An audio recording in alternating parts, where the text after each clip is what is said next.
Comment être à l'aise à l'oral? Comment parler avec éloquence? Comment exprimer des idées claires et précises pour toucher son public et lui faire comprendre efficacement tout ce qu'on a à lui dire? Eh bien, ça va être le sujet de cette vidéo. Mais avant de commencer, si vous ne me connaissez pas, moi je m'appelle Corentin et sur cette chaîne YouTube, je poste chaque semaine une vidéo en rapport avec le développement personnel, le bien-être, en bref, tout ce qui peut vous aider à vous améliorer.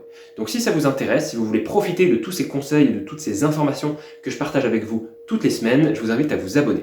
Je précise, avant que la vidéo commence, que cette vidéo fait partie d'un ensemble de vidéos sur le thème de l'éloquence et de l'aisance à l'oral.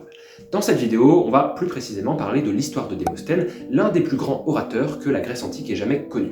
L'une des premières choses à considérer, si vous voulez progresser dans ce domaine, c'est d'avoir déjà une prise de conscience de ce qui dépend de vous et de ce qui n'en dépend pas. C'est vraiment une idée que je répète énormément sur cette chaîne YouTube.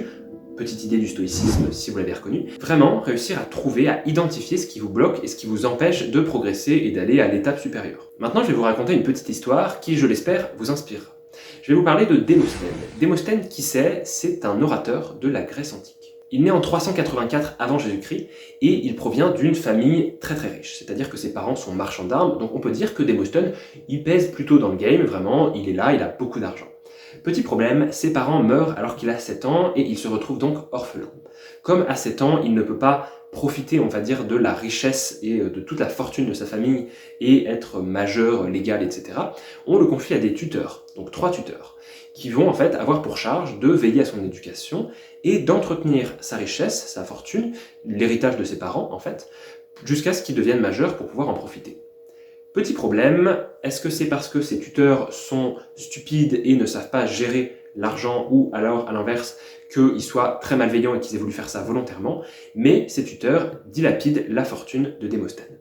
Donc bien sûr, c'est pas très cool pour Démosthène qui leur en veut beaucoup, mais qui n'est pas encore majeur et qui ne peut rien faire contre eux. C'est vraiment ses responsables légaux, presque, il n'a aucun moyen de leur faire payer tout ce qu'ils ont fait contre lui. Je précise quand même, quand je dis que ces tuteurs ont dilapidé sa fortune, c'est qu'ils ont énormément dépensé de l'argent, mais il restait quand même une très grosse part pour Démosthène. Il reste très riche, mais il a quand même perdu énormément d'argent.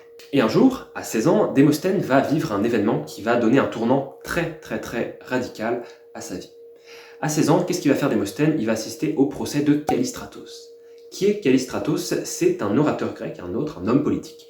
Et en gros, dans ce procès, donc le procès de Callistratos, Démosthène va devenir fasciné par l'art de l'éloquence, par l'art de la rhétorique, et il va se dire au fond de lui, je veux faire comme Callistratos. C'est-à-dire que je veux savoir bien parler, je veux pouvoir m'exprimer clairement, librement, et je veux aussi, grâce à ce talent, pouvoir poursuivre en justice mes tuteurs qui ont dilapidé mon argent.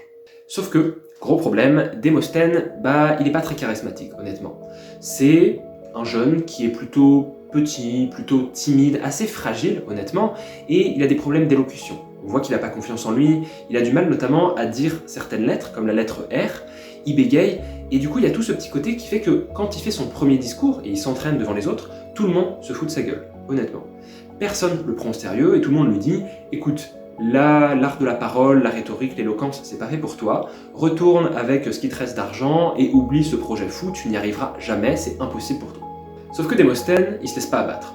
Démosthène, il est déterminé à réussir, il est déterminé à réaliser son rêve, à devenir quelqu'un d'éloquent, à devenir un grand orateur de la Grèce antique.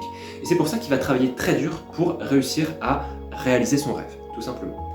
Qu'est-ce qu'il va faire? Eh bien, on raconte notamment qu'il prenait des petits cailloux au bord de la mer et il les mettait dans sa bouche et il s'entraînait à parler avec ces cailloux dans la bouche pour justement développer son élocution. Comme ça, les petits cailloux en fait l'entraînaient à se concentrer pour faire un effort en plus. Donc quand il n'avait pas les cailloux, c'était une difficulté en moins et il parlait encore mieux. Donc vraiment un entraînement poussé.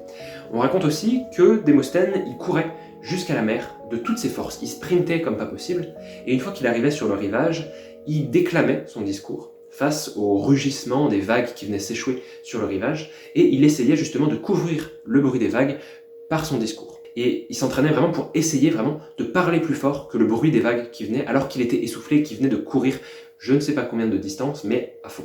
Il y a une autre petite anecdote sur Démosthène, celle-ci est un peu moins sûre, parce qu'en même temps, c'était il y a quand même plus de 2000 ans, donc les sources sont, plus le temps passe, de moins en moins fiables, mais on raconte que Démosthène, quand il était du coup encore jeune et qu'il s'entraînait, etc., il s'était rasé la moitié du crâne pour justement avoir tellement honte de sortir de chez lui qu'il était obligé de rester chez lui pour étudier, pour développer toutes ses capacités pour devenir un bon orateur.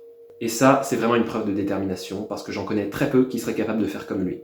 Les années passent et Démosthène a maintenant 20 ans. C'est l'âge légal pour intenter un procès à ses tuteurs, et ce procès durera 3 ans, et au final, Démosthène en sortira vainqueur. Alors bien sûr, il aura fait énormément de progrès, il sera devenu très bon, mais il va pas s'arrêter là. Ce qui se passe, c'est que Démosthène va continuer sa carrière d'homme politique, d'orateur, et il va s'opposer à un autre personnage très connu de l'histoire, Philippe II de Macédoine. Qui est Philippe II de Macédoine? C'est un roi, donc de Macédoine, mais il est surtout connu pour être le père d'Alexandre le Grand. Et en fait, à cette époque, à l'époque où Démosthène vit en Grèce et Philippe II est pas loin, Philippe II en fait est dans une politique de conquête, c'est-à-dire que la Macédoine a de plus en plus d'importance autour d'elle et représente un danger, notamment pour la Grèce. Et Démosthène, qui voit le danger grandissant que représente Philippe II de Macédoine, va écrire un texte, ou même plusieurs textes, c'est des discours en fait, qu'on va appeler les Philippiques, et qui est, je crois, l'un des textes les plus connus, les plus élaborés que Démosthène a écrit dans sa vie. Dans les Philippiques, Démosthène essaye de convaincre, de montrer à tous les Grecs que la Macédoine, c'est un danger et qu'il faut réagir, il faut essayer de se protéger, il faut faire très attention et ne pas prendre ça à la cool et voilà, vraiment considérer le danger que ça représente si on veut maintenir la Grèce saine et sauve. Petit problème, les Grecs ne l'écoutent absolument pas et Démosthène se retrouve là, quasi tout seul, à lutter contre les Macédoniens. Donc Démosthène, en s'engageant contre la Macédoine et contre Philippe II, il va s'attirer à dos tous les Macédoniens qui du coup, en fait c'est vraiment un ennemi direct à la Macédoine. Et finalement, Philippe II de Macédoine meurt, donc Démosthène se dit c'est super cool, le chef à la tête de l'armée qui représentait un danger pour la Grèce est mort, tout va bien. Petit problème, et vous le voyez venir bien évidemment, qui arrive après Philippe II de Macédoine? C'est Alexandre le Grand. Alexandre le Grand, on n'a plus besoin de le présenter, mais c'était un conquérant bien plus puissant, bien plus ambitieux que ne l'était son père Philippe II de Macédoine. Et là, c'est un autre problème pour Démosthène. Donc Démosthène continue de s'engager à fond contre la politique agressive de la Macédoine, qui essaye donc de conquérir tout simplement tout ce qu'il y a un petit peu autour de cette région. Donc ça va de l'Asie jusqu'à la Perse, mais également la Grèce. Et Démosthène est obligé de prendre l'exil à un moment parce que c'est trop dangereux pour lui. Il s'est trop exposé, en fait, il s'est trop engagé contre la Macédoine. Maintenant que les Macédoniens possèdent presque toute la région, règnent en maître sur les lieux, c'est trop dangereux pour lui. Finalement, Alexandre va mourir et on va dire que son empire s'est un petit peu disloqué. Tous ses généraux ont pris des petites parts et il n'y avait pas vraiment d'unité totale. Donc, Démosthène revient en Grèce, mais le problème c'est qu'il y a beaucoup encore de Macédoniens qui lui en veulent. Et comment ça va se finir pour Démosthène? Eh bien en rentrant en Grèce, il va se retrouver acculé par des Macédoniens. Il va essayer alors de se réfugier dans un temple de Poséidon, mais voyant qu'il est entouré de toutes parts et qu'il ne peut rien faire, il va prendre la décision de se suicider pour justement éviter tout ce que les Macédoniens pourraient lui faire, parce qu'il sait très bien que s'il sort et qu'il le capture, ça va être encore plus terrible pour lui. Pour la petite anecdote, il se suicide en s'empoisonnant, donc il avale un poison et il sort du temple de Poséidon, tout souriant vers les Macédoniens en leur disant « Vous pouvez me récupérer, voilà, je ne m'enfuirai plus ». Et c'est là qu'il s'écroule et meurt. Qu'est-ce qu'on peut retenir de l'histoire de Démosthène? Au final, Démosthène aura marqué la Grèce antique de son empreinte. Pendant des siècles, il sera considéré par toute la Grèce antique comme le plus grand orateur de toute la Grèce. On l'appellera même l'orateur, avec une majuscule, signe que quand on disait juste l'orateur, ça faisait tout de suite référence à Démosthène. Aujourd'hui encore, Démosthène est considéré comme l'un des orateurs les plus influents, les plus puissants, les plus convaincants de son époque. Je crois qu'il est dans le top 10 des plus grands orateurs de toute l'Antiquité. C'est pour dire justement l'empreinte qu'il a laissée sur toute son époque. Et du coup, que penser de l'histoire de Démosthène? Pourquoi je vous partage tout simplement cette petite histoire? Et bien moi, quand j'ai découvert cette histoire, j'ai déjà trouvé qu'elle était très inspirante. Démosthène, c'était un gars vraiment lambda, qui n'avait aucune facilité pour le dialogue, aucune facilité pour l'aisance à l'oral et l'éloquence, mais il a travaillé dur. Il s'est battu toute sa vie pour faire entendre ce qu'il trouvait juste. Il a donné le meilleur de moi-même. Il a vraiment donné tout ce qu'il avait pour atteindre son rêve, réaliser ses objectifs. Et ça a marché.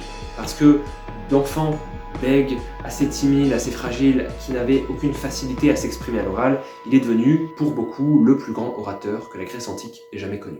J'espère sincèrement que l'histoire de Démosthène vous aura marqué, qu'elle vous aura plu. Je vous invite fortement à faire des recherches de votre côté pour voir, peut-être chercher un peu plus de renseignements sur lui. Je vais essayer de vous mettre quelques liens dans la description, donc peut-être quelques sources qui parle un peu plus en détail de la vie de Démosthène. Si ça peut vous intéresser, n'hésitez pas à aller voir tout ça. Comme je l'ai dit plus tôt, cette vidéo fait partie d'un ensemble de plusieurs vidéos qui vont traiter du coup de l'éloquence et de l'aisance à l'oral. Celle-ci était donc consacrée sur l'histoire de Démosthène, c'était un petit peu l'introduction pour cette série de vidéos. Donc voilà, si vous ne voulez pas rater les autres vidéos qui arrivent, je vous invite encore une fois à vous abonner, ça arrivera très vite, une vidéo par semaine, je le répète. Et nous, on se dit donc à la semaine prochaine pour une nouvelle vidéo. D'ici là, portez-vous bien, salut tout le monde, c'était Corentin.